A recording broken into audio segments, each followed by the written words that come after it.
Welcome to the Meta One Coin Report, exploring the world of private digital currency through the eyes of human rights and empowerment of humanity. Here's your host, Leanne Carroll. What if the currency you use as a means of exchange were created as an instrument of abundance? What if the currency you rely on to maintain your wealth were supported by a different kind of governance and backed by gold assets? Meta One Coin Trust has been committed to advancing freedom and abundance for humanity with our private Metanomics financial ecosystem, including Meta One Coin, the Meta Exchange, the Meta Investment Bank, and the revolutionary biometric Meta Card, all developed together in support of Meta One Coin, a gold asset-backed cryptocurrency. Meta One Coin offers coin holders greater stability and confidence in the cryptocurrency market space. Meta One Coin is a gold-backed, appreciating asset. It is a revolutionary technology that restores equity and honor for humanity in commerce. It is an opportunity to hold and trade a currency that doesn't inflate or deflate due to the actions and will of men or central planners. It is a model of self-governance maintained by smart contracts on a private, decentralized exchange. Its value will never trade below the total value of assets backing the coin. So a coin holder's hard work will never be inflated or deflated away by the decisions and actions of those who do not have their best interest in mind.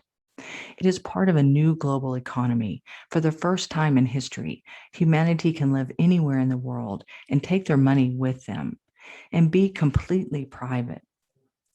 The members of Meta One Coin are difference makers and part of the Meta One family, holding a high vision and taking actions that lead to a better life experience, not only for themselves, but for those around them. Our coin holders are global, consciously joining the movement toward honor and equity in commerce. If the money you have maintains its purchasing power and you're not constantly having to work harder for less, what would you do with your abundance? If the store of value for your labor goes further, and if your birth status were proper, a creditor versus a debtor, how would your life be different than it is today? In this episode, we are talking with Denise, who is a coin holder, an entrepreneur, and a spiritual warrior. Denise will be sharing her experiences in life and as a Meta One coin holder. Hello, Denise. Welcome to the podcast. Thank you, Leanne. Great to be here. I'm really excited to talk to you today. And I just want you to know how much I enjoyed catching up with you a few days ago at your store. And I am so impressed with how much your store has grown and what I was able to find. And I spent way more money than I needed to. And I just loved seeing all the thriving going on with you. Thank you. It's awesome to hear. So I was really happy too. It's been a while since I've been by, and I wasn't sure what to expect. And a lot of stores have smaller inventories, or they've cut back a little bit, or they're real heavy on the regulation. And you had plenty of good stuff and new services. And I wasn't fussed at one time for not wearing a mask. How has your business been this last year and a half? Well, we've actually done very well, which I was surprised, but I believe everyone's trying to make their sacred space at home now. And so they're thinking about what they want to, what they want to create with. So they come in and get their tools, to do that. So they can enjoy being at home and have, like I said, good vibes while they're there. Now, would you call your store a metaphysical store? I guess so, yeah. That's kind of it's a broad term for a lot of things. We try to help people with ascension and help them to find their divinity within, as opposed to seeking without for things, just to help them connect any way we can, and try to explain. They get lots of information when they come in, usually, if they have questions. How did your journey on the divinity within path, your spiritual path, how did it begin for you? A lot of people have an awakening moment. Like I kind of know what mine is, but did you have like a defining moment, or have you always the question things felt different? Yes, but not necessarily in a spiritual way. I don't really fit in a mold, but if I look further back, it started with just something simple like Wayne Dyer and his stuff you could find in the mainstream. And then I didn't know where to go from there. And then I was way too busy in my busy work. And Spirit thought I should have an accident with a ladder. And then I was laid up, and my massage friend, she brought me over the book Conversations with God with Neil Donald Walsh. And that book really opened up some stuff for me. And then I was on a path, I guess, after that. So I haven't been on it like my whole life, like a lot of people. I feel like a relative newbie, even though it's probably been 20 years now. A lot of people are waking up since, say, the maybe mid 2008, 2010. I hear a lot of people, those were their years, 2011. Well, we opened here in like '09. So I've been on the path some before that, and it was kind of, I was getting a lot of healing work done because I was a mess. so, so I was trying to fix me. And so then I wanted to support those who do that work. And also I had a kind of a what's the point quest. We're here for some reason other than what we visually see. Again, paying the taxes and going to work and paying the bills and just keep that hamster wheel thing. So I started looking, beyond what I could see and explored all those places. How did conversations with God shift you, would you say, the most? Because it was a shifter for me too. Really? Oh, cool. I think it was the first time I realized someone or something loved me. I never got love from God from any religion, and I wasn't a real religious person or anything. I never just really got it or felt it until I read that book. And then it just spoke to my heart, I guess. Cracked open that hard shell. I understand. So you support energy healers and massage therapists, acupuncturists. Well, we don't have them here because we don't have enough space for a lot of that. But we give out cards for people, or we try to point them in the right direction if it's not something we can, we have here. We try to make sure we know something about them before we point people in their direction. Anyway, so we do referrals, those kind of things. Very nice. And I like what you were saying at the beginning, where you were talking about the products that you sell and what you offer is things that will help someone make a sacred space in their own house or in their office, in their daily activities. And share with me your perception of how important it is to have a sacred space. I think if you don't have that space, it's very hard to go within and understand who you are, what you're about, take time for yourself, love yourself. I mean, some people I know, they make their closet their sacred space. Like they find a space somewhere that they can make their own and be quiet in, and there's some pretty big closets out there in some of these houses, so. So anyway, I just think you have to find that space. Even if you go to a park in nature, even you can find, a spot where you're out of your, nobody's needing your attention. The dog's not bothering you, or the kids, or whatever. But mostly, if you have things that are sacred in that space, then that enhances your vibration, because they're, these stones and different tools are there to assist you, to help raise your vibration for this time. I feel like that's why crystals are a thing now, is because they've shown up to help us. I mean, they've always been around, but people aren't, your mom let you pick up rocks, but You got rid of them when you became a teenager or something, usually. Yeah, and I love how, you were saying how you get to who you really are. I was talking with someone about that a little bit earlier today. You almost have to, when you're on this quest, you have to peel back all of the things that you've been told and taught in your entire life. For sure. Because we're all programmed to follow the narrative so that it benefits all those who are controlling the narrative. It's not for our benefit, even though they might say this is for your benefit. It's like, probably it isn't. And in these changing times, do you remember how free life was when we were younger? Like you could leave school and go have lunch. You could come back. You could get away with so much more. You weren't tracked, and there wasn't this constant forbearance of authority, looking at you all the time. And when did all that begin, do you think?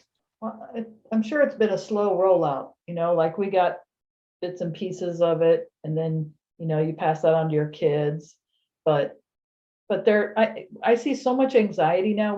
There's a lot of younger folks that come in here, high schoolers and young college and stuff, and there is so much about anxiety. And I'm like, why do you kids have such anxiety? And I don't know if it's just the pressure of the way school is now, where it's more testing than learning, and everything's about it's all the social. I mean, it was bad enough when you didn't have social media for the socializing in like high school and whatever, and now it's a bigger, broader, I think, invasion of your privacy, really. I just see a lot of issues with those who come in our store, and we try to help as much as we can.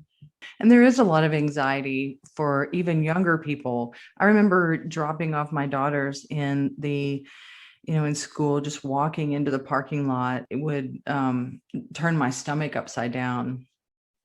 Just being in the energy on the outside of the building. I couldn't imagine what it would be like to be there all day. And my daughters had plays in the cafeteria, and to go watch a play, the stage is right there in the cafeteria. To go watch a play in the cafeteria, the anxiety levels, just the residual frequencies that are in the room, it was almost unbearable to be in that space.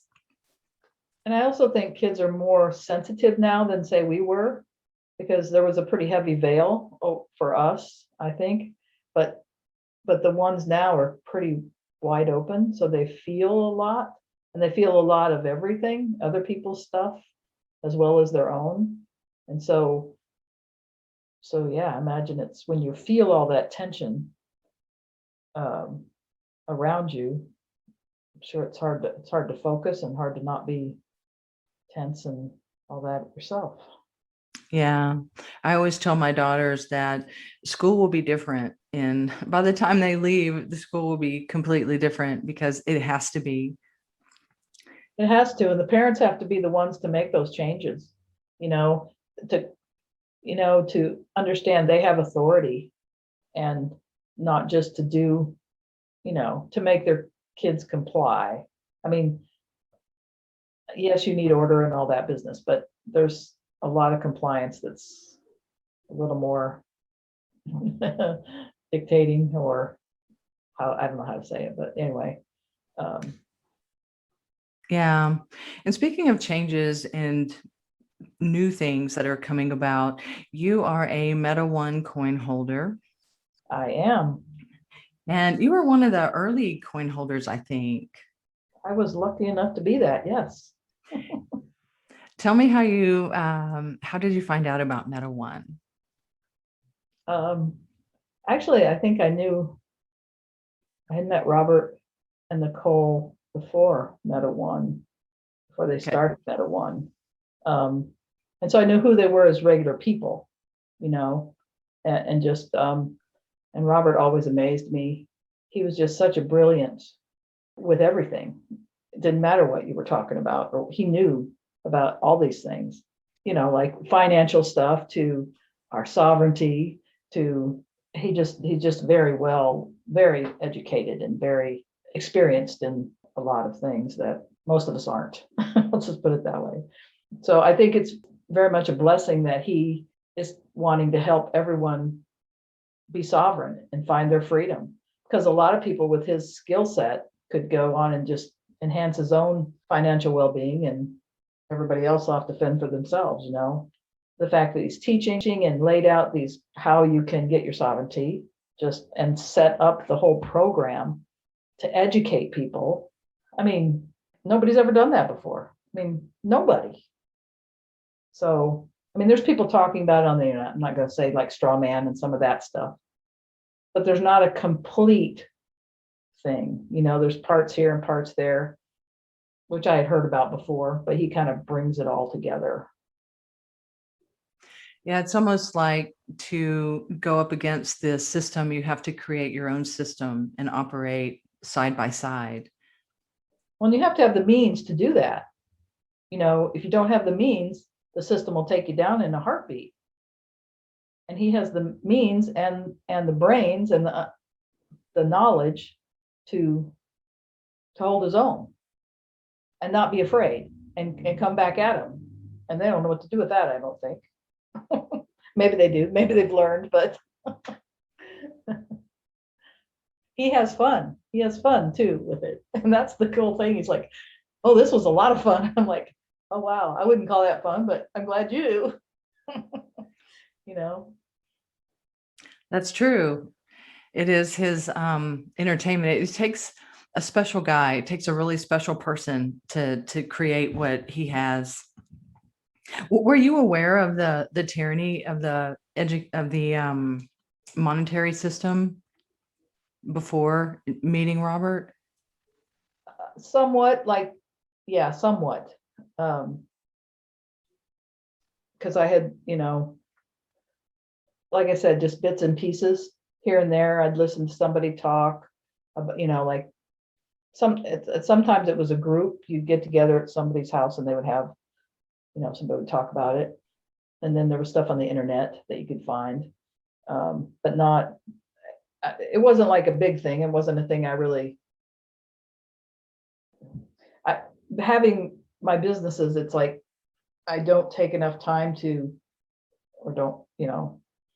I just don't take the time to go down some of the rabbit holes or really get into something because of my time is like, yeah, I juggle it all the time.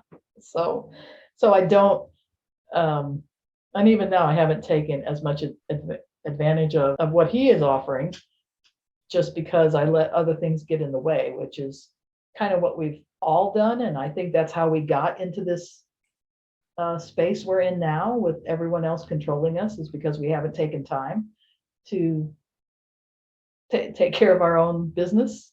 We're like, oh, I'll do that later, or okay, well, that's good enough for me, or and we just need to pay attention. I've always seen things that other people didn't see, but I guess I didn't. I felt like there was nothing I could do about it.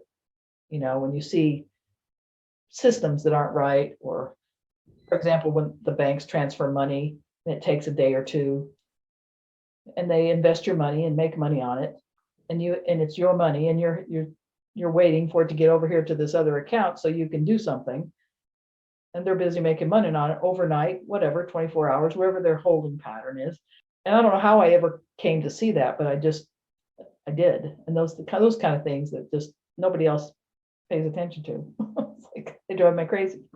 Yeah, even today with an instant transfer, almost it takes several days to get money into one of my accounts, and they're making money on the back end.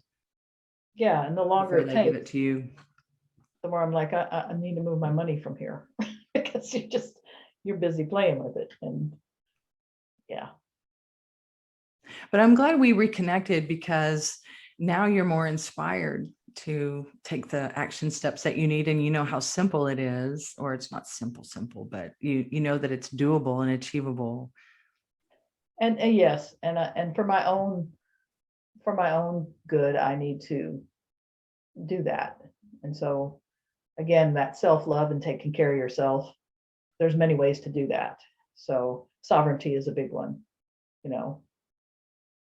Yeah, and I think it's even more important today than it has ever been. They're not letting up, and I don't think they ever will. Well, yeah, I am seeing some good things, like people are starting to stand up. I just looked at something, there was a big protest in London about taking our rights back. You know, it was huge and it was peaceful.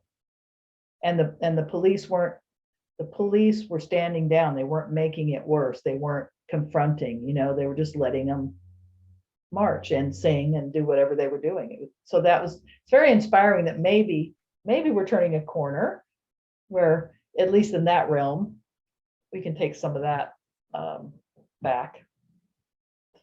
That's true, and that's happening all over the world. I think it was happening in France, Brazil, Belgium, Cool.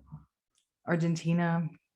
So when you talk about wealth, and when we talk about things that, you know, today's economy, if you look at the money printing and if you look at what people think wealth is today, it's almost become just having digits in your account, having some currency units in your account.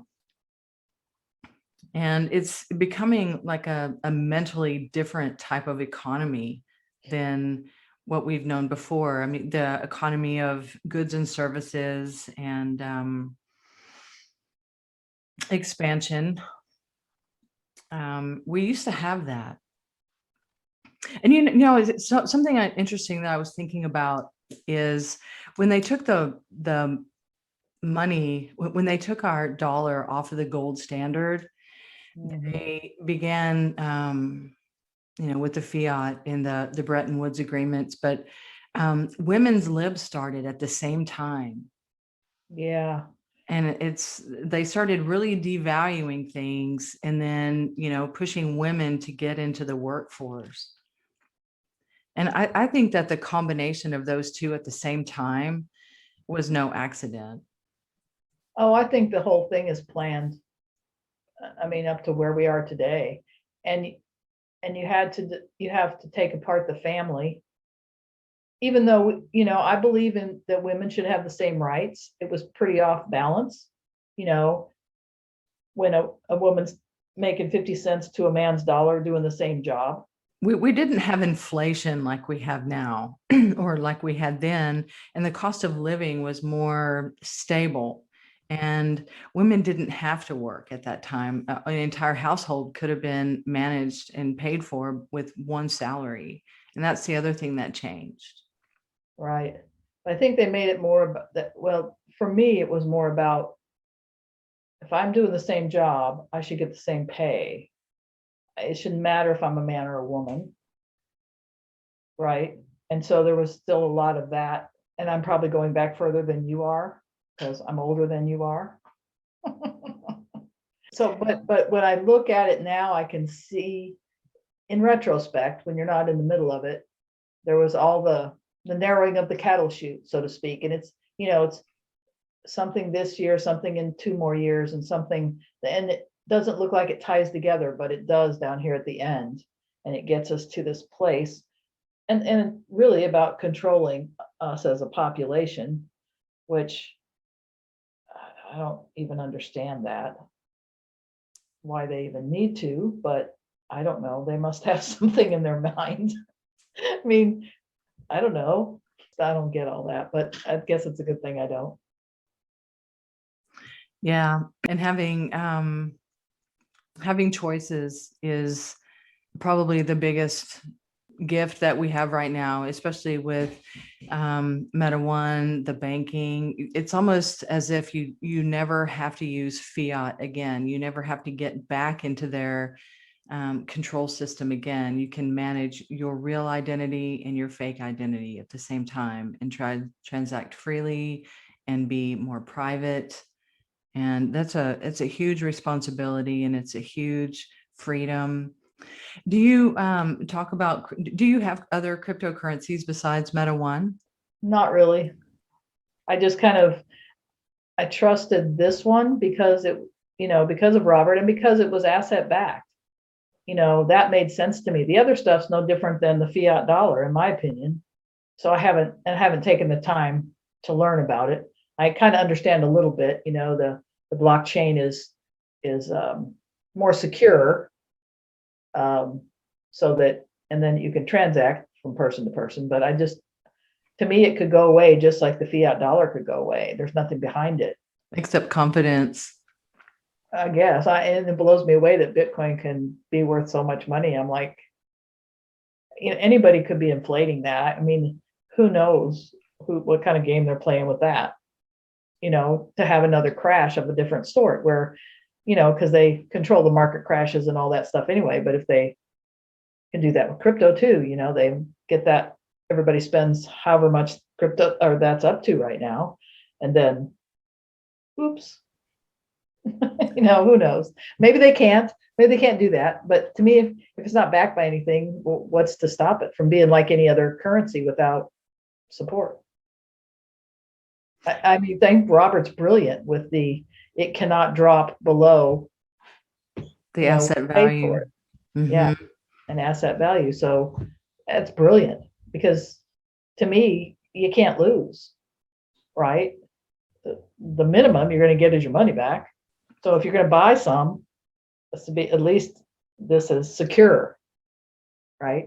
Highly secure. And you can use your meta dollars in lots of ways, rolling out all kinds of new things. What would you tell a friend if you were wanting to tell them about Meta One and investing in Meta One? Yeah, I've told some people, and actually I've told some people, about it. And then I've also given it as gifts. I can go to the store and buy them something they'll throw away in a couple of years, or I can gift to them this. And then, the worst case, if they wanted to turn it in, they would get whatever I paid for it if they didn't want to go there. But I try to choose who I'm going to give it to that they're going to be on board. So I've started a few people that way. And that's a really good way. And that's a true gift, if you think about it. I think it might have, accounting might not have appreciated it last Christmas, but because it was like one or two of these, one or two for here, one or two for here, one or two for here, so I appreciated that they let me do that too, that you could buy it for somebody as an investment or a gift or something. And you can trade coins from wallet to wallet. Yeah, and probably other people are way more into crypto than I am, who are looking at it. Probably, I kind of looked at it as an investment, a secure investment, and a new technology. And I want to support new energy moving forward.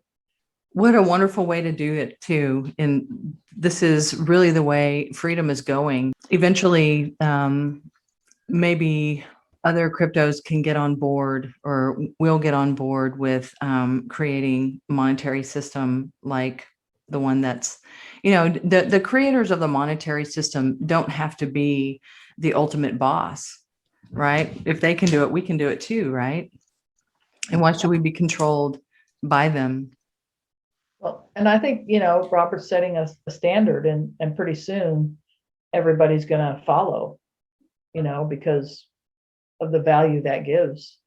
But there may not be any more gold to asset back with. The way it depends on how things go, because they're all that short selling they do with selling things they don't own, which I don't know.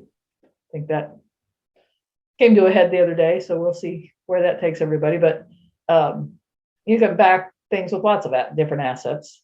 Mm-hmm. Besides gold. I just think gold's probably the gold standard. It's the one tried and true one, I guess, that it has never gone away. Right. And I think there's plenty of it. So, and I think that we're probably it's probably something that it's scarce. That's probably something another way we're being programmed. Exactly. Yeah. And you're expanding your business right now. You're expanding to, you're buying some land. Yes. So I need Meta One to hurry up and jump up there so that I can just pay it off as soon as we get the building built.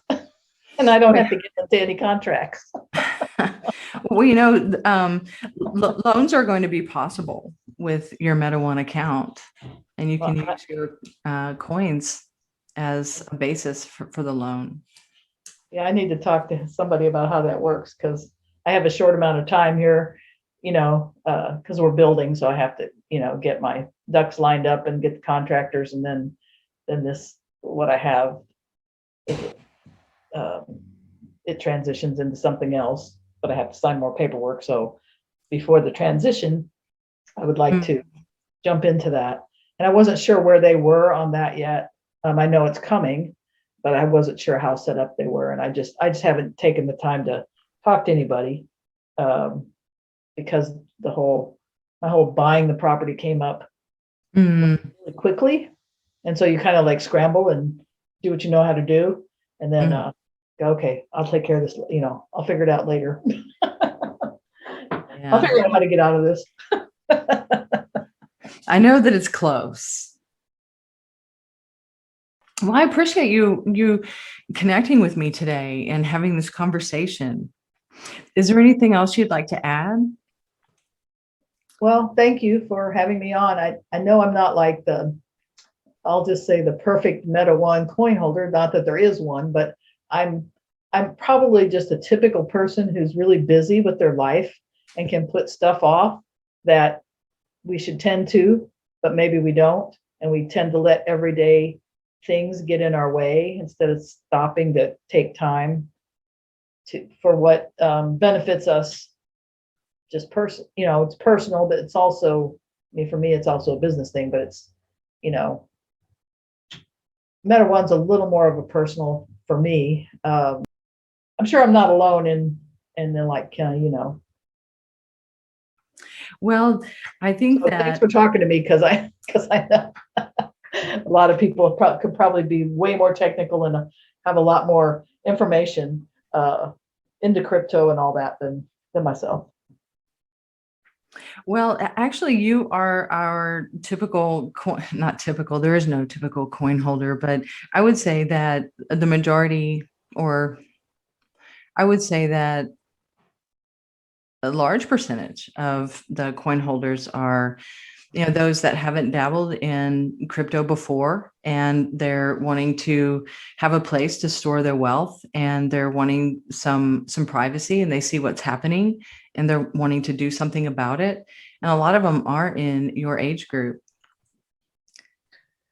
And so I also started with them back in the beginning, which I don't even know what year that was, but it's been several years, and they didn't offer everything they're offering now. It's kind of, I've watched it evolve, which is a beautiful thing. From having this roadblock, and then Robert finds a way to solve it, and they move on to the next thing, and that maybe there's another roadblock or you have to figure out a new way to do something. And then it just keeps evolving, but it just keeps getting better. And there's more and more services offered, more and more information. And it's really grown, and to the benefit of the coin holder, in my opinion. So I kind of like, when I first started getting some, I just, it was like, just get it and sit on it and just don't worry about it. Don't think about it, just move on. And so, and then I'm sure if you're buying it now, you're, the way it's structured now, you're probably doing a little more with it. So, but you've spurred me on to get to get more to get my sovereignty done. The universal law thing is such a gift, because I looked at it before he had that all done, and I know it was quite expensive, and I looked into just having someone kind of do it for me and coach me through it, whatever. And that just didn't happen for whatever reason. And then here we are, and now it's like $22 or something like that. What a gift. That's like that. I mean, who does that? I mean, really think about that. That's true. I mean, you can tell the kind of person Robert is if just to be gifting that away. It's not about the money, it's about when he says he's about freeing the human. I mean, he's really, he's walking his talk, and he has a beautiful crew to help him as well. because if y'all were on board, and all the people that help, if you couldn't see the vision and do, it takes a team everywhere. You can have the brilliant person, with the ideas and stuff and the solutions, but you got to have everybody to do the rest of the work around it. So it's a big job. I mean, nobody's ever done all this together before. I mean, it's a bank and it's a new currency and it's tech stuff and it's creating the new humans. And it's like, there's all these things that people might have done one of those, but not all this at the same time. It's crazy, but it's cool. It is. It's mind-boggling. Yeah, it is. It is. So, and I'm so glad you're a part of it. I'm so glad. I am too. I feel like I was in the right place at the right time to be able to be a part of this, and to support in the beginning, to be able to do that too. To have I squirrel away my cash and buy a few coins and then squirrel away a few more, get some more coins. Thank you. And it's been a good investment for you so far. I mean, and it will only get better. Yes, definitely. Yeah, I looked the other day, and I was like, okay, well, how much did I really have invested? Because like I said, I bring little increments at a time. My money's like tripled so far. So I'm like, yeah, who could say that? In any other investment, and it's not been that long. It's been a few years, but not. Do you have the date when they started? It has been a process. So I really can't pinpoint it from the time that it was created to the time that it was put out there to the public and open to be able to, purchase or invest, just become a member of Meta One. Yeah, because I'm sure there's an anniversary you're going to have to celebrate. There's a lot of anniversaries, actually. A lot of milestones. There's been so many milestones. Awesome. And you're right. It never ends. The creation continues on. The building continues on. The project now, you started out as a Meta One coin, a gold-backed cryptocurrency, or an investment, an asset-backed cryptocurrency, which then moved to a gold-backed, and now there's an entire metanomics. The exchange is amazing. The bank, the card, the wallet, the app you can have on your phone, all of it. Well, pretty soon I'll be all versed in all that. Just not quite there yet. Very good. Oh, I enjoyed this conversation very much. Very, very delighted to have you here sharing your experience. Thank you. Thank you. If you would like to uncover hidden truths and discover exciting ways to empower yourself, please visit the Universal Law website. That is number 8, Universal Law, number 8.io. Universal Law works in tandem with Meta One Coin Trust, a complete private financial ecosystem based on Meta One Coin, a private cryptocurrency backed by gold assets. Combined, an individual can convey in commerce with sovereignty, privacy and freedom, with equity and honor. You can find out more, join the movement, and become a member by visiting metaone.io. Please like and share this podcast. We always like reading your comments. We appreciate your support. And until next time, live freely and live abundantly.